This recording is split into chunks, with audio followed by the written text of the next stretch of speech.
Hello, everyone. Welcome back to Silver Tears Tarot. And of course, welcome to the new people. So, today's reading is going to be about the Mercury retrograde. And so, the Mercury retrograde, it's one of those things that happens periodically throughout the year. It's a normal process and makes perfect sense when you look at why it happens and what we perceive to be retrograde and everything. But, the thing is, we are undeniably impacted by it. I wanted to deny it for a long time. I'm just going to be really honest with you guys since that's my thing lately. And I've noticed that this is something that it's got an undeniable impact. And so what I've usually broken it down to is like three categories. So you've got your misunderstandings and mishaps. That's one of the things that happens. Then you have people being drawn to do things that help them to resolve unresolved issues. Then you got your third category, your people who are coming back because of that second category. So they're resolving their issues and it's causing them to kind of reestablish contact with you or drift back into your lane. It's kind of an interesting thing. So what this reading is going to be about is when we take a look at the soulmate situation, really what can we be looking for? What should we be focusing on? What do we need to know about this Mercury retrograde? So that's what this one's going to be about. It is a general reading for this collective, so it's not going to resonate with everyone, shouldn't resonate with everyone, but if it resonates with you, maybe think about subscribing if you haven't already. Maybe think about taking a look at some of the other videos that have gone before. So we're going to start out by looking at just kind of the energetic and emotional backdrop across the Mercury retrograde. And so this period goes until beginning of January, but we know that it's kind of it has that period beforehand that you start to notice the impact. So this may already be something that just little stuff that you start to notice, like you're talking to somebody on the phone and you're talking on top of each other because there's a weird delay or things like that. It's not necessarily the end of the world. It's just you start to notice it happens more frequently in this time frame. And we'll get past it. We always do. But what's it going to bring? Dropped a couple of cards there. We have so far the Six of Earth in the reverse. So you're going to see the return of, this feels oddly specific. You're going to see the return of situations that seemed disingenuous before and didn't seem to be giving you your full, what you were worth. You have the Six of Fire over here as well. So Six of Fire it's going to basically unearth everything that you haven't resolved, which is pretty, we were just saying, that's category number 2 for a Mercury retrograde, is to find those things that you haven't had resolution with, and this is a time where you start getting pulled toward that resolution. Well, here it looks like it kind of pops up in front of you a little bit. It has that sense of popping up in front of you, and you don't necessarily feel totally confident about things. It almost sounds like, it feels like Seven of Fire in reverse, like the Seven of Wands in reverse coming out with this Queen of Earth. So it's more of a lack of confidence than a feeling of low self-worth, because you've made some progress in that area, like real progress that is within your foundation in the area of your self-worth. And so when you get these stabs of low self-worth, you'll immediately identify them as being almost outside of yourself, almost being, this is a result of something I haven't learned yet. This is one of those things that Silver was talking about. Oh, but it does feel uncomfortable when it happens. So be aware that you're going to be kind of, not necessarily that it happens, like it's going to happen, but it's not necessarily so much that it's happening a ton more often. It's more that it will register larger and loom larger in your life as a result of the energy that's kind of permeate here. And you may already be noticing it. Things are hitting you harder. You might be taking things a little bit more personally, stuff like that. And you'll even see yourself doing it. Like you'll see it and you'll know this is not really probably the most balanced way to look at things. Like it may be wrong. You may be noticing I lack support in some place, or I don't have the the emotional response or whatever response. It could be people not working well together at work. You could be understanding that you're absolutely seeing something that is not right and yet feel like you're kind of taking it a little bit too hard. You got the Queen of Cups and the Four of Coins. So this is, I don't know, I don't want to call it the worst of both worlds because that's a bit dramatic. But Queen of Cups, you're definitely wide open. There's a beautiful thing here mixing with this new moon energy, ability to be vulnerable. And with this, we've got vulnerabilities coming out, and you have decisions to make about how you want to handle that. Do you want to go vulnerable or not? So here's the thing, and it goes hand in hand with evaluating how you're going to move forward with certain other things you may have been considering here lately. If you decide to move forward, you stand to really gain, okay? But it's you also stand to lose and experience a setback. But what you're going to do is become very aware of places where you haven't been able to learn lessons, haven't been able to let something go. So we've got the Four of Coins here, which is that feeling of not being able to let something go. So it isn't just the unlearned lesson, it's the part of it that you can't seem to figure out. It's the portion of it that is especially challenging to crack.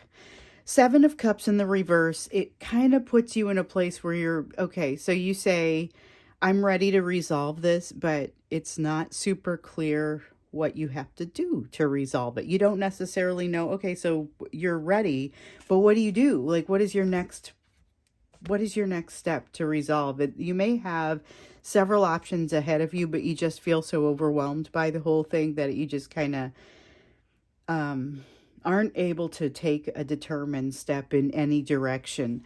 I would just say that's the energy of this. It doesn't necessarily mean every day is going to be like that for you, but don't be surprised if you feel a little bit of it. It's really going to kind of depend on your own personal situation. And then how do you usually respond to things like that? When you get overwhelmed, do you have a tendency to, okay, let me document everything? Like, this is me. I write everything down and then I go, all right, I'm going to prioritize. And I'm a strategist, like, by trade. I am an MBA with a job in their field, and it's very operational and project oriented and details and detail. Anyway, it's very different from this job, but that's still my defense mechanism. I jump into let's document everything and prioritize it, make logical sense out of it mode. That's my response. Now, some people, and I've also known this response, just sit down and go, I don't have any idea which way to go right now. Maybe if I sit down, it'll come to me. And it does. It takes a little bit longer. It's less energy, focused than the strategy approach, but I wouldn't say there's necessarily a bad approach to it. I would say that it helps to take some approach to it, because then you don't sit in this, and it kind of feels like sitting in a crossroads with multiple ways that you can go. If you don't sit in that crossroads, if you're able to kind of get up and do some different things, or at least explore those, whatever that form takes, whether it's kind of a low energy approach, let me just let it come to me, or a high energy approach where you're like, I'm going to document every single thing and be all type A about it. It really, like I said, I'm that second one, and I am sometimes that first one, because I recognize that both of them work. And so it's just a matter of, where am I right now? What is the right thing to do? Keep in mind, there may be a tendency to kind of want to stay away from social situations right now, partially because of just having like a low level of energy. Not necessarily, I don't want to see those people or I have anything against them. It's more of a low energy, I just don't have it in me kind of thing, because there's this feeling of burnout and breakdown that's just incredibly pervasive right now. And of course, with it being a holiday season, and holiday season is often pretty draining for a great many people. So some people don't love it as much as others. If you're a little kid, oftentimes it can be somewhat fun depending on your circumstances. But as an adult, it often means I'm cramming a lot of things into a short time before all of a sudden things change at work, or all of a sudden things change and people become unavailable socially or otherwise. It gets a little intense. And so, depending on what you're up to, that burnout can take many forms. But there's a tendency there for you to kind of want to stay away from things that are social. A lot of times we say you just got to kind of jump in because there's going to be an opportunity there. I'm casting about for that emotion and I'm not really seeing it, for that feeling, and I'm not really seeing it. I am instead finding maybe it's time to curl up with a good book and just sort of honor it once in a while. And I'm not saying, go into hiding, but there is definitely some value in doing that, especially as we see this Eight of Coins come back out. That's a feeling. And I say come back out because I feel like I just saw it. I think it was in the moon reading. Eight of Coins in the reverse, wherever it was, it had this feeling of lack of emotional self-mastery, but a tendency to want to work on something. And that is more likely to grow out of a situation where you're able to look to actually take the time. So if you do cut down on the number of things on your calendar, it's don't let anybody wonder what happened. Like, you got to explain to them, you got this ability to be vulnerable, so explain to them, I just don't have it right now. Like, I don't let anybody feel ghosted that you don't want feeling ghosted, but by the same token, we get that this thing happens. The Ace of Swords comes out right as I'm telling you to be honest. And of course, be incredibly diplomatic with that honesty. But the Ace of Swords is about being honest, but it's about being honest with yourself. So when you just don't have the energy for something, maybe admitting it to yourself, or when you do have the energy for something, but you'd rather be lazy, acknowledge that maybe you do kind of want to get into this and do this. You just really think about, make sure that you're understand and you're communicating clearly so that you're less likely to fall prey to the misunderstandings and mishaps portion of what happens in the Mercury retrograde. Because this is like, it is completely fertile ground for misunderstandings. We have that Eight of Wands, which is like, feels like a headache to me. A headache just popped into my head, and it was like, it's not even my headache. I swear. That's kind of a very strange thing to say, but I've said some strange things to you guys, especially here lately, I think. But there's this sense of kind of, it's again, overwhelm, too much crammed in there. That headache is telling you to slow down, and it may not materialize as a physical headache for everyone. It's not really materializing as one for me, but it feels like headache is still the right term that I have to use. There's a new perspective coming for you, and it feels like it's a mix between this Ace of Swords, be honest with yourself, the Eight of Coins, I've got some distance to travel, Four of Coins, not quite sure what it is or how I can let go of this thing, but I've got something to let go of. And then remember here, that feeling with the Queen of Cups, that vulnerability, that is like an unconditional love, clean vulnerability sort of feeling.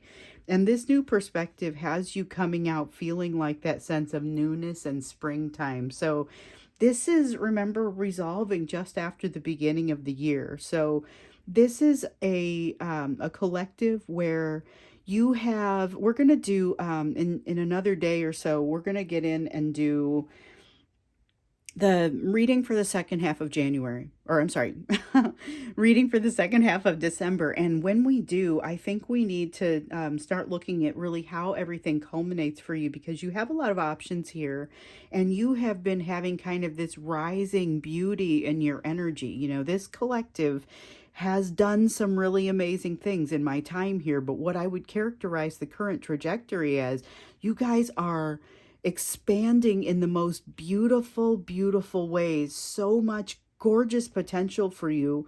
So as we look at it, like, there's also a lot of potential for misunderstandings and maybe a need to just calm down and be able to slow down a little bit. But there's really, this can be executed gracefully. you can continue to have that rise in your beauty while at the same time, kind of mitigating this feeling of burnout, and being able to maybe curl up in a nice warm blanket if you have the ability to kill some stuff out of your schedule. And it doesn't matter if it's, might be really nice if you can find a way for it to just be unbothered, alone, with nothing likely to contact you or any needs being drawn upon you, if it's possible. It's not possible for everybody. I remember when I had small children, it upset me when people even suggested that that was a possibility, because for me it wasn't.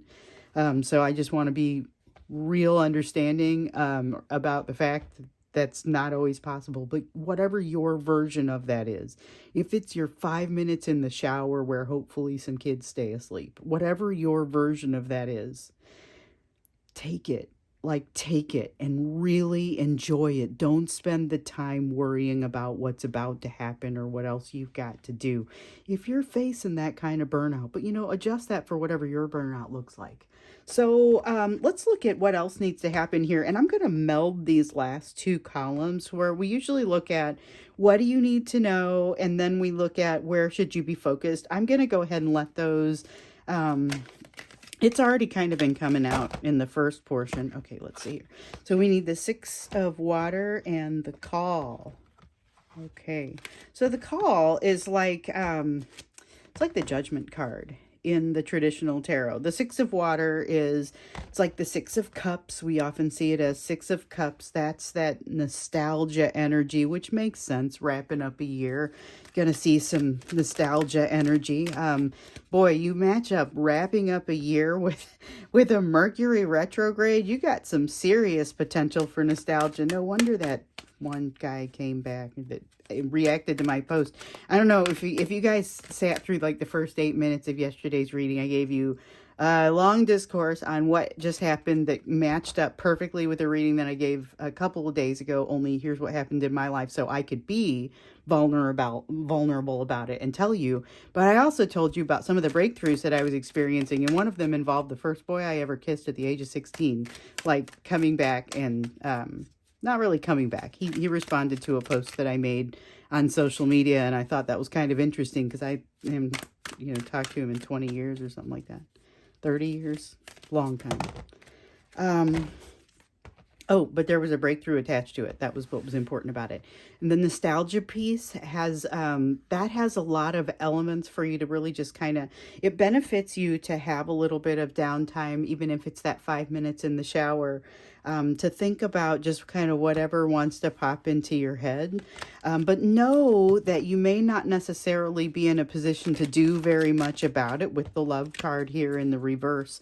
It's not a bad situation to be in. It's just kind of recognizing your limitations, what's open to you now, what's not open to you, that is specifically at this time. And then with the 8 of Earth here in the reverse, feels kind of like that 8 of coins over here, and it's that same Earth energy, but it's that sense of understanding. Oh, we got to grab one more. Understanding that sense of kind of where you lack emotional self-mastery. This is a very aware time for you. You get to become very aware of what you're capable of, and keep in mind, this translates to your soulmate situation. So anything that you are experiencing with, at this point, there are some of you who are dealing with this soulmate that you've been getting the readings about. Plus, you have one or more soulmates who have already started to come in. We talked about that, and for sure, I'm hearing about it from some of you, although definitely not all. You have some things to think about, but recognize that this energy is happening to all of you. So not just you, but also that person. They are going through their version of it, and the people around you. This isn't going to just be this energy over here that we see isn't just impacting the collective. It impacts the masses. This is just really how it translates to the collective, and here's what you need to know about it, and then we put it into the soulmate context. But you've got transformation that isn't being allowed to happen. That's one of the things, and I'll rearrange those so we can get them all in the screen here. But transformation that isn't being allowed to happen because it's kind of slowed down by something right now feels incredibly temporary. So the one thing I would not do about this transformation in the reverse, this card that has come out here, I would not get too wrapped up in worrying about it. I would just say, keep moving in the right direction.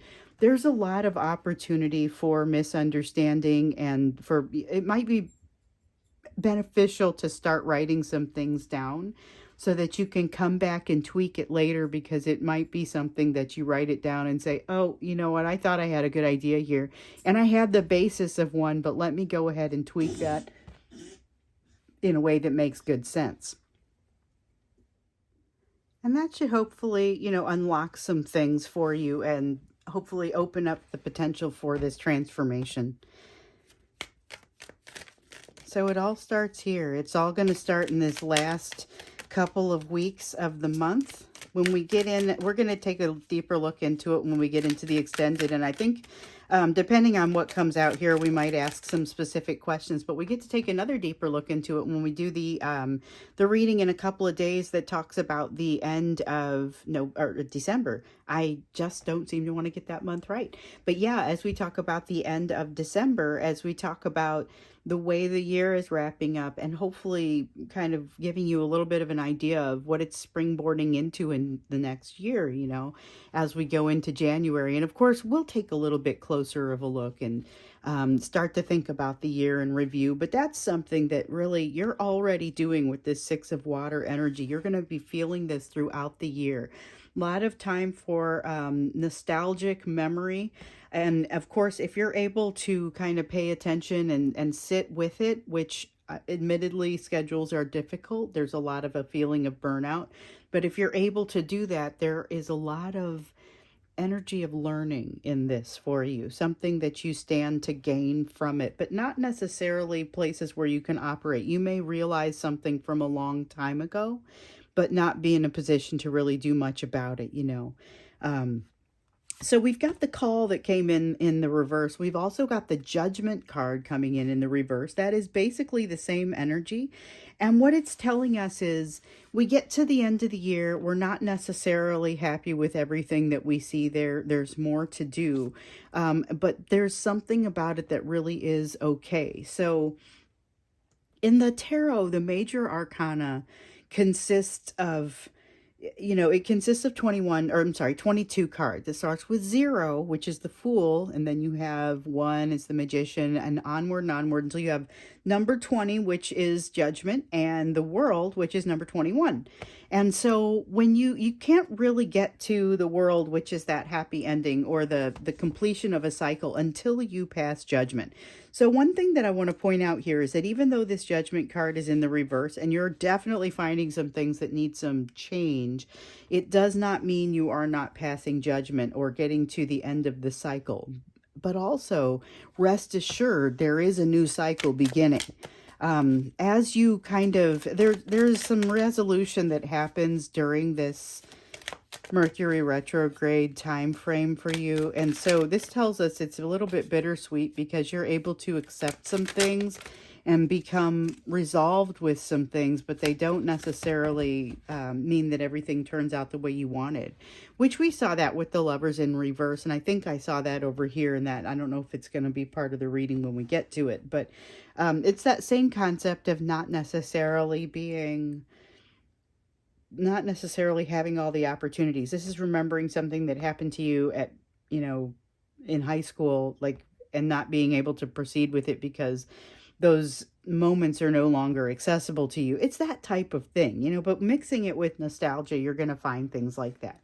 2 of Wands. So you're going to discover some changes in yourself that have happened, in the last little while, with all of these efforts that you've been going through to make changes for yourself, that there's going to be something about you that needs to be reconciled. And what's the word that came to me in my meditation earlier? It was uncomfortable. an uncomfortable, troubling resolution. It was like troubling, and I thought, wow, that's awfully dramatic. And it was like, no, it's just troubling. And I'm like, oh, okay, so troubling doesn't necessarily have to be big and dramatic, but there is something that has to be resolved between the you in these memories and the you of now. And in order for you to move forward, resolution is required. Now, we do see this Lover's card coming out again as it feels a little bit different from this other one. So the other one was basically saying you're going to have some memories, but you won't be able to access those moments because those moments have passed. And so it's going to be a different type of situation that you go forward into. This Lover's card, it feels kind of like you see exactly what the opportunities are, and you're trying to decide what you even want out of this. You have certain choices to make and certain choices that you can see, but you cannot make. And so there's a sense of really kind of getting your footing in this second half of the year. So you're allowing yourself to be true to yourself, vulnerable to yourself. But your person is doing that too. And what does that mean? Like, what does that mean? What happens when both of you go through this transformation is trying to happen and not necessarily getting all the way there? So what is happening and what has to allow this transformation to happen? Because I feel like it's nuanced. Like I was saying before, it's something small, but it's depression that keeps you from both getting where you need to go. And I get the depression may be a little bit stronger with them than it is with you, but you won't know that. You won't know that from where you're standing. With the High Priestess, though, in the reverse, you are going to be getting informational downloads, essentially. If you're one of those people that prays or meditates and can feel messages coming to you and you kind of come back feeling better about certain things, not necessarily because they came out the way you wanted them to, but because you are receiving that information because you have some resolution now. That's the sort of thing that's happening with this High Priestess. So be listening for that. Be prepared to accept some things that maybe aren't exactly the way that you would want for them to go, but they're still going to help you with that transformation. That's a big deal. I feel like that's a pretty big deal. We've got the Four of Swords, which talks about healing. And it's not surprising with this King of Coins next to it, because the King of Coins is this energy of engineering that healing, but providing that nurturing space for yourself. It's the ability to say, I have something the social that I have the option of doing today. I'm going to have to bow out of it because I got nothing. I don't have my social battery is completely drained, and I'm going to honor that. The act of honoring that when it's the right thing to do and not, falling to some other form of social anxiety that you don't want to fall to because there's a line where it's lack of integrity versus honoring yourself, and you want to make sure that you stay on the right side of it. So it's by no means easy, and it's not even easy to evaluate, but it's about being very honest with yourself. And there will be times where it will be the right thing to do to honor that fact that your social battery is very low, to take the time and use it wisely, to move toward that healing. And that's kind of the message. That's a place to focus. We ask that question. That's a place to focus as you go through this. Now, you have the Wheel of Fortune here also that says the universe is bringing you through a period of change. So we kind of know this, saw that in the moon reading as well. And it just sort of continues to glide right into that Mercury retrograde time period, which there's some overlap here. You have decisions to make about your household, or it's not just your household, but your overall way of life. You have some decisions to make about this that are going to impact you for a long time to come. So the recommendation is to really, take your internal temperature, think clearly about what's happening here. With the Page of Coins, what are the lessons that you've learned? So it's like you're coming back for final exam time now, and it's time for you to apply what you've come across in the past. And so it's a good time for recalling, for recollection, for having a little bit of that looking back on the year, Ten of Swords. Here's another one. Okay, so with the Two of Wands, it's you're coming into the end of this year a different person than you were at the beginning. Take a little time to go back. If you're somebody who has journaled, go back and look at the distance that you've come. And you don't have to start like with January 1. You can say, I've been journaling this for longer than that. This might be a good time to go back and look at some of what you've learned. The Six of Swords says that even though you're still courting this burnout concept over here, there's a lot to be gained by allowing yourself to see how far you've come. So sometimes it's a little bit overwhelming to view your distance, not just from where you've come, but also looking up the mountain to see how far you still have to go. You're being recommended to actually kind of take a look at this, understand and be very honest with yourself about where you are. The fact that you still have a long way to go does not mean you need to hurry up and make it happen, but you are encouraged to turn around, look behind you like she's doing, and see what's happened, what's changed here. How are you different? And especially with the Ten of Swords, talks about that ancient pain that I often talk about, which is that pain that comes out of your childhood, or that ancestral pain that you bring with you in the form of values taught to you as a child, or as you were growing up. So what does that look like? What does that look like for you? And how much distance have you covered in the recent past, whether it be the last 6 months, all of 2023, maybe the last couple years, if this has been longer ordeal for you? Take a look and just register that progress. That's really what wants to come out here. So I'm going to stop here. We're going to go into the extended. And one of the things that I was noticing earlier is we really kind of didn't see how this impacts this. What do you need in order to allow this transformation to happen? And what is it that what is happening with you and your person with regard to this? Because this is energy that is happening around both of you. So you're both going to be feeling this, but what is that drive? So I think that's what we're going to look at when we get into the extended. And then also kind of what do you need in order to make that transformation happen? So if you want to go to the extended, the link is down below in the description for the video. And I'd be happy to see you there. Otherwise, I look forward to seeing you again in tomorrow's reading.